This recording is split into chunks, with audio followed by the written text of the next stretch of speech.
बच्चों, let's read this question. So this question says frequency of revolution of electron in the nth Bohr's orbit is given by, okay, option A frequency f is equal to ma की power 4 divided by 4 epsilon square n cube h cube. Option B is frequency is equal to 4 epsilon square n cube h cube. Option C is frequency is equal to ma की power 4 divided by 4 epsilon square h square. Option D is frequency is equal to ma की power 4 divided by epsilon times n. Okay, तो चलिए बच्चों, अब हम इस question start करते हैं। तो देखिए बच्चों, इस क्वेश्चन का की कॉन्सेप्ट आप क्या लिख सकते हैं? The key concept of this question is, इस क्वेश्चन में हमसे बोला गया कि हमें क्या निकालनी है? फ्रीक्वेंसी ऑफ रिवॉल्यूशन निकालनी। क्या निकालना है आपको? Frequency of revolution. Okay, frequency of revolution is the key concept of this question. Okay, frequency of revolution क्या हो जाएगा? यहाँ से आपका की कॉन्सेप्ट हो जाएगा इस क्वेश्चन का। अब देखिए फ्रीक्वेंसी ऑफ रिवॉल्यूशन होता क्या है। देखिए फ्रीक्वेंसी को हम एफ से डिनोट करते हैं, ये आपका इनवर्स ऑफ टाइम पीरियड होता है। टाइम पीरियड का आपका इनवर्स क्या कहलाता है? आपका फ्रीक्वेंसी कहलाता है। अब देखिए टाइम पीरियड क्या होता है? टाइम पीरियड आपका होता है 1 divide by time period. Time period होता है आपका जितना डिस्टेंस ट्रेवल करेगी, distance divide by velocity. Time period को हम कैसे डिफाइन करते हैं? Distance divide by velocity. यही तो आपका टाइम पीरियड का फॉर्मूला होता है। और डिस्टेंस डिस्टेंस कितना ट्रेवल करेगी? इलेक्ट्रॉन जो क्या करता है, वो आपके सर्कुलर ऑर्बिट में रिवॉल्व करता है अराउंड द न्यूक्लियस। ये आपका न्यूक्लियस है और इसके चारों ओर ये क्या सर्कुलर ऑर्बिट में रिवॉल्व करता है। और इसकी रेडियस आप मान लीजिए आर है, small r is the radius. तो टी इक्वल टू हम डिस्टेंस को लिख सकते हैं। देखिए सर्कमफेरेंस पर मूव करेगा तो डिस्टेंस को हम 2 πr/v लिख सकते हैं। ओके, तो मैंने यहाँ पर इसको क्या लिख लिया? 2 πr डिवाइडेड बाई वी लिख लिया।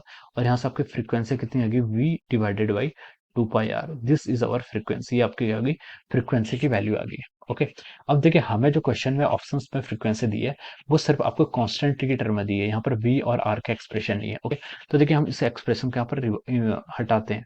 वेलोसिटी क्या होती है? वेलोसिटी को हम कैसे डिफाइन करते हैं? वेलोसिटी आपकी होती है z e square divided by 2 NH epsilon. This formula is very important formula, you have to remember this formula.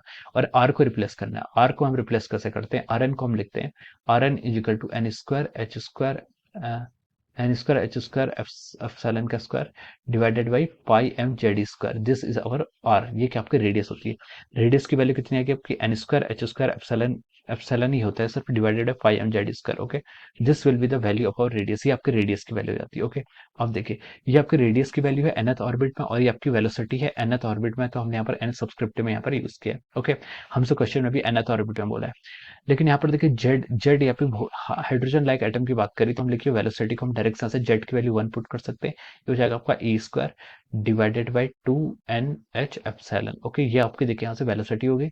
और रेडियस क्या होगी आपकी? N square H square epsilon, n square H square epsilon divided by pi m e square. Z की जगह हम यहाँ पर भी क्या कर लेंगे? यहाँ पर जेड की जगह हम यहाँ पर भी आपका 1 पुट कर लेंगे। ओके, तो देखिए ये आपका क्या है? रेडियस आ गया। अब इन दोनों वैल्यूज को हम यहाँ पर फ्रीक्वेंसी यानी कि इक्वेशन 1 पर क्या कर लेते हैं? आपका पुट कर लेते हैं।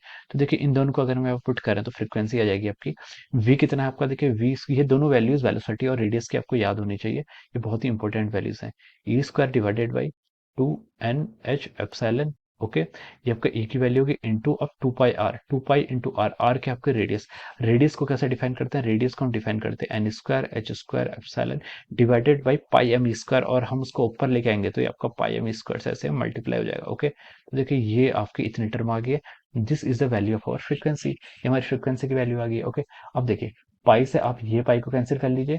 और एम का कोई टर्म नहीं है, ई का भी कोई टर्म नहीं है, तो इसको आप देख लीजिए, लिख लीजिए कितना आएगा। आप देखिए एम ई की पावर 4 आपका ऊपर आ गया डिवाइडेड बाय नीचे। नीचे देखिए 2 से 2 मल्टीप्लाई करेंगे तो एक तो आपका 4 हो जाएगा, एक n n n h into n square H square करेंगे, यहाँ से एन भी क्यूब में आ रहा है और एच भी आपका क्यूब में आ रहा है। ओके, 2 का मल्टीप्लाई हो गया तो एन एच का मल्टीप्लाई हो गया, एप्सिलॉन का स्क्वायर हो जाएगा, एप्सिलॉन इंटू एप्सिलॉन क्या हो जाएगा आपका? एप्सिलॉन का स्क्वायर हो जाएगा। तो देखिए ये आपकी फ्रीक्वेंसी आ गई। This is the final answer. मतलब ये क्या आ गई आपकी? फ्रीक्वेंसी की वैल्यू आ गई। फ्रीक्वेंसी की वैल्यू कितनी है आपकी? एम ई की power 4 divided by 4 N cube H cube into epsilon का square. This is the value of our frequency. अब देखिए ये किस ऑप्शन से मैच कर रही है? ऑप्शन 1 में बोला है, ए में बोला है एम की power 4 divided by 4 epsilon square n cube H cube. तो देखिए इसके करस्पॉन्डिंग हमारा ऑप्शन ए ही क्या हो जा रहा है? करेक्ट हो जा रहा है। We can say that option a क्या करेक्ट है। ऑप्शन बी तो करेक्ट हो ही नहीं सकता। ठीक है, ऑप्शन बी तो रॉन्ग लग रहा है। ऑप्शन सी भी आपका रॉन्ग लग रहा है। ऑप्शन सी इसलिए रॉन्ग हो जाएगा क्योंकि यहाँ पर एंटी डिपेंडेंसी नहीं है, जबकि आनी चाहिए। तो ऑप्शन सी रॉन्ग हो गया। ऑप्शन डी भी आपका रॉन्ग आ रहा है। ओके, तो देखिए यहाँ से आपका कौन सा ऑप्शन करेक्ट आ रहा है? यहाँ से आपका ऑप्शन ए क्या आ रहा है? आपका राइट आंसर होगा। ठीक है, सो हम लिख सकते हैं यहाँ पर option A is the correct answer of this question. Option A is correct answer of this question option A को हम यहाँ से ऐसे टिक कर सकते हैं। So I hope you all understood this concept. All thank you so much.